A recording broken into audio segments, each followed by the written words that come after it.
We are tracking H1N1, and health officials here in the U.S. saying it's too soon to know if a one-shot vaccine for the virus will actually be effective. The U.S. is working on an inoculation that requires 2 doses, although China and Switzerland recently announced they may have a 1-dose version. We're told American officials will release their initial results from its vaccination studies and testing later this month. With me now, Dr. Kent Holtorf, who is an expert on infectious diseases. Doctor, thanks very much. We're going to put up on the screen the classic H1N1 symptoms, and I got this from the WHO and the CDC. If anybody exhibits these symptoms, what should they do? Should they go to the hospital? Should they see their doctor? What?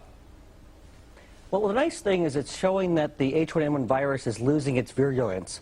So we saw this as it came through Mexico. It lost its virulence in that the symptoms were much more mild. And that's what seems to be happening as it's making its way back through as a seasonal flu.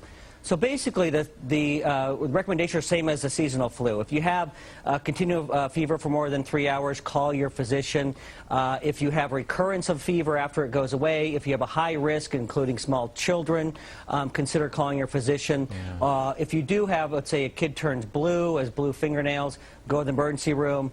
But it's really, there's no difference between who to take to the emergency room or to the doctor versus a seasonal versus a swine flu. In fact, if you had to choose, you'd probably choose at this point the swine flu over the regular seasonal flu. Is that right? All right, now what do you think of the vaccination?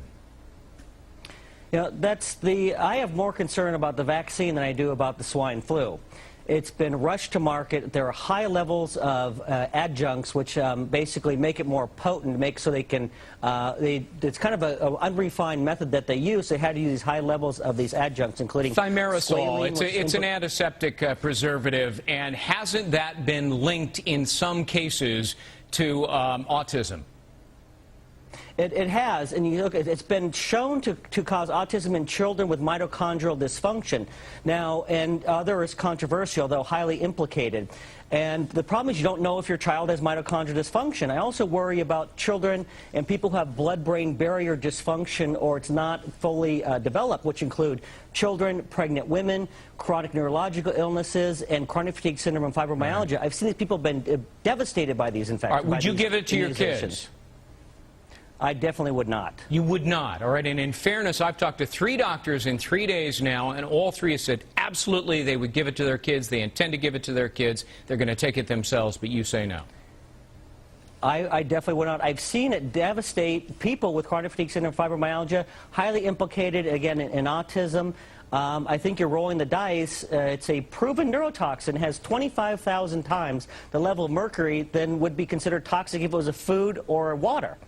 Right. And levels get up, serum levels up to 100 times the toxic level. It's too big of a risk. All right. Dr. Kent Holtorf, an expert on infectious diseases. That's the other side. We've heard both sides now. Thank you so much.